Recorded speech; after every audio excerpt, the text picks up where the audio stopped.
Hi, I'm Yano Riverblue, and today on My Queer Experience, the show where I talk about my queer experience, I thought I would delve into attraction. So I am a lesbian. There we go. We summed it all up. End of the video. Thank you so much for watching. No, that's obviously an oversimplification, but I do like calling myself a lesbian because it gets across that I am female identified and that I'm attracted to women.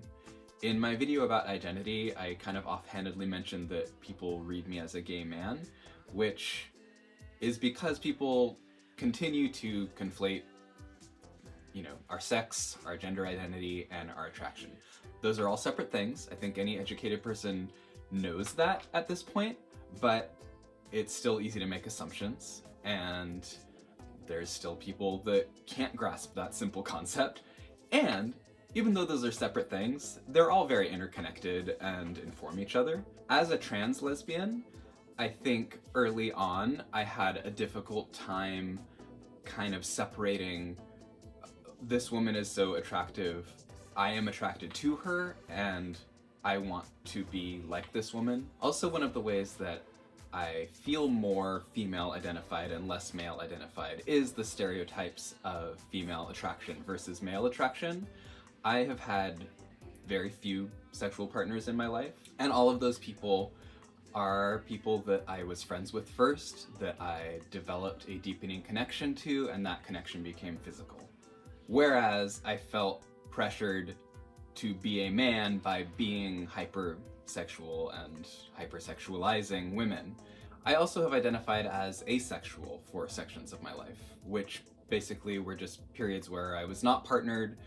None of my friends became more than friends, and I just didn't really have a lot of sexual energy or attraction toward anyone.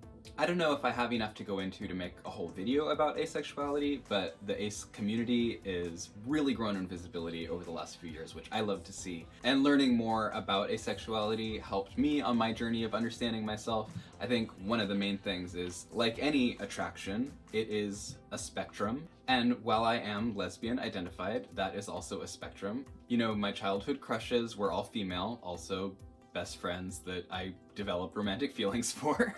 But I did have this pivotal moment in high school seeing a boy wearing eyeliner and like punky, spiky hair and just being like, oh my god, he's so cute. What am I feeling right now?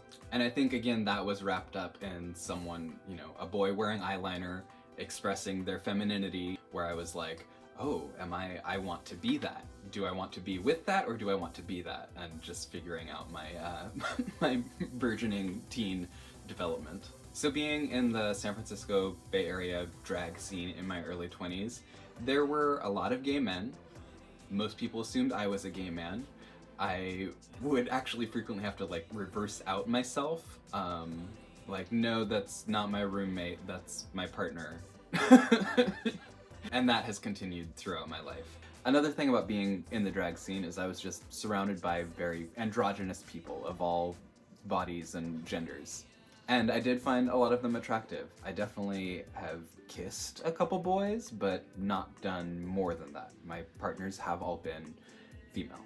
So I've only had 3 partners in my life. My high school girlfriend, who I was with for 2 years, my partner in my 20s, who I was with about 9 years, and then my wife I've been married to for 2 years, and we started dating about 6 years ago. So I think the through line in my partners and even early crushes, they've all been older than me, and all been vocal, very sure of themselves and speaking their truth. All of my partners have had pretty drastically different body types, interestingly, but personality-wise, I'm definitely attracted to someone who's not afraid to speak their mind.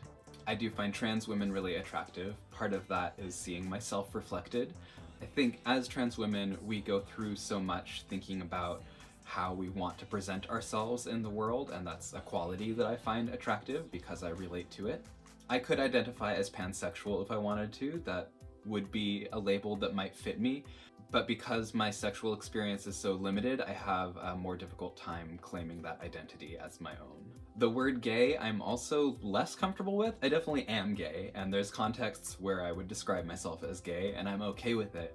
But again, I've had so many people assume that I'm a gay man, that if I say gay in a lot of contexts, like, people automatically assume that.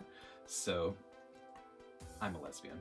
But this is just my experience, and if you feel comfortable, in the comments, I'd love to hear a little bit about your experience. I think we can all really learn from each other and help educate each other about the wide spectrum of attraction that exists in people and how it interacts with the other aspects of our identities.